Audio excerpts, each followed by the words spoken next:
Something that I find sad about the Dead Space series is that after the original game, the series kind of lost the original intention of the marker. New writers and different directors come in, but I would like to talk about what the original marker really did. Well, the red marker at least. You see, the later games changed it to where the marker is essentially this horrible eldritch artifact that causes necromorphs and is attempting to combine them all into this horrible, spooky moon that's going to float around and eat everyone and get with its brothers. But that wasn't the intention of the original marker in the original game. In the original Dead Space, there are two markers. There is the black marker, which is on Earth, and then there is the red marker, which is the one that Isaac deals with over the course of the game. Make us whole again. The red marker is smaller than the original black marker and also red in color due to imperfections and different materials used in its creation, since humanity was unable to create the material used in the original marker.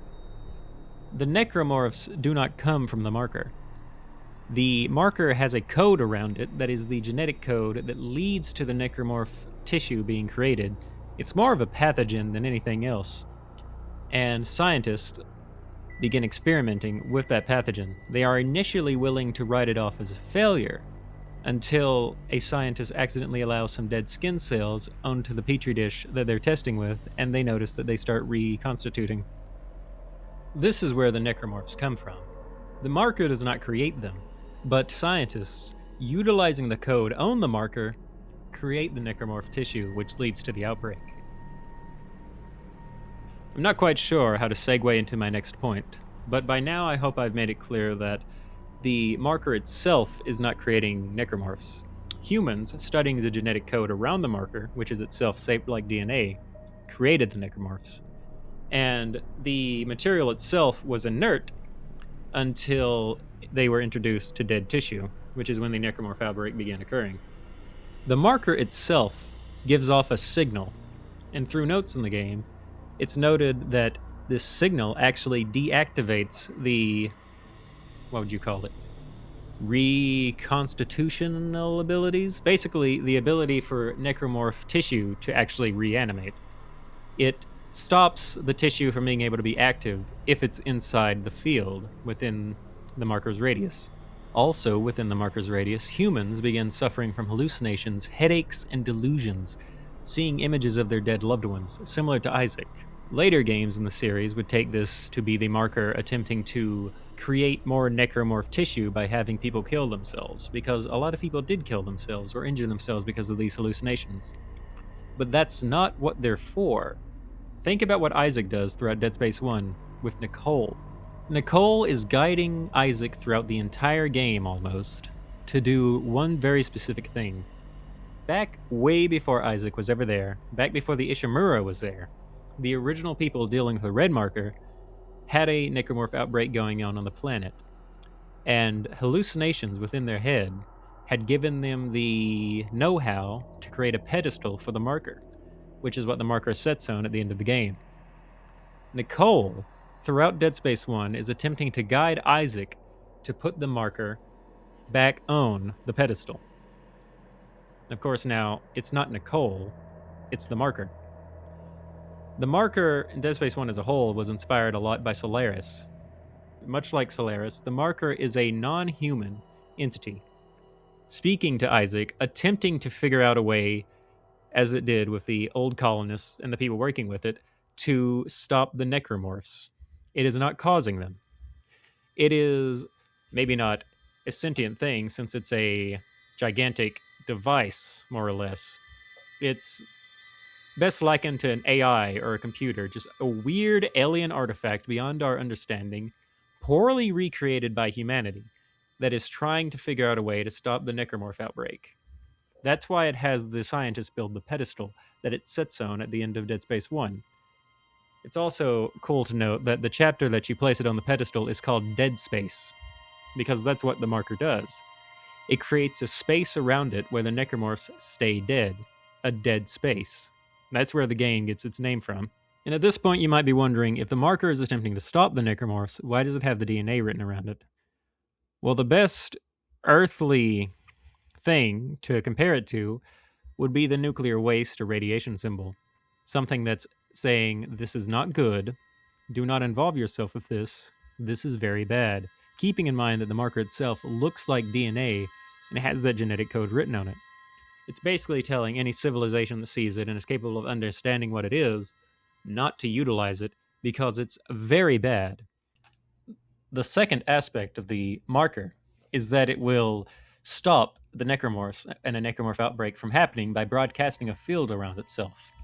The red marker is weaker, presumably, than the original black marker, and therefore has to work with humans in order to build the pedestal to broadcast its signal, which it kept the necromorphs on the planet in check for years until the Ishimura crew arrived and pulled the marker off.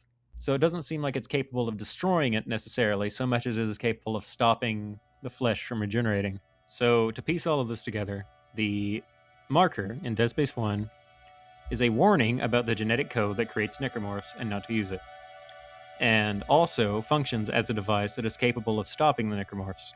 And it is, if it is not strong enough to do so on its own, or if it's recreated, like with the red marker, it will work with the civilization that has created it or found it in order to stop the necromorphs, as it did with the original people on the planet when they made the pedestal, and as it did with the crew of the Ishimura, or at least attempted to with the crew of the Ishimura, and as it does with Isaac in the game, by taking the form of Nicole, having learned from its experiences with humanity before, takes the form of Nicole to work with Isaac to take the marker to the pedestal and stop the necromorphs.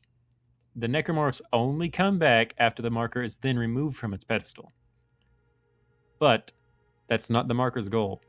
Nicole is a benevolent entity. I don't know if you'd really call it an entity, but the marker itself is not hostile. Nicole, being a part of the marker, or manifestation of the marker, is not hostile. And to me, the marker being this abstract alien artifact, and the red marker being this poorly recreated form of that artifact that's desperately trying to figure out a way to stop the necromorphs. And to me, that's more interesting than in Dead Space 2 or 3, where it just becomes a sort of generic doomsday weapon. In Dead Space 2, make us whole means doing a convergence event. And in Dead Space 3, they sort of change that up a little bit more to where a convergence event means it takes all the mass on the planet that they've turned into necromorphs and turns them into a brother moon. But these aren't really compatible with Dead Space 1, not just because 2 and 3 make the marker actively malevolent and working with the necromorphs, which isn't how it is in Dead Space 1, but because in Dead Space 1, on Aegis 7, it just kind of kept the planet in check. And the later games do make some attempts to retcon this to try and make it make more sense. But in doing so, we have lost the original intention behind the marker. And it's kind of difficult to talk about the marker now, as it was in the original Dead Space, just because of the influence of the later games. And indeed, the remake of Dead Space that came out, I say recently, it's been about 3 years now, I think, actually took out one of the notes. You get a New Game Plus note after you beat Dead Space 1 that essentially explains the entire plot and what the marker is. But that was taken out in Dead Space 1's remake, which I would imagine is just because it conflicts with Dead Space 1 attempting to integrate its storyline into the later games. And that's the only real reason I wanted to get this video out there. I think the way the marker works in Dead Space 1 is very unique, very interesting, and it saddens me that it's kind of been lost, because people that go back to it nowadays just kind of accept that the marker is evil in Dead Space 1, which it isn't. But when you have every other game in the series made by different writers, different teams maybe, that come in afterwards and they've changed it to that, it kind of becomes accepted by the greater community. If you like this video, be sure to like the video. I don't really make a lot of videos like this. I usually focus more on my music for this channel now, but I do have a few more gaming videos, and if you like this video, maybe check out my music. My voice sounds a lot better when it's singing than when it's talking. Thank you for watching though.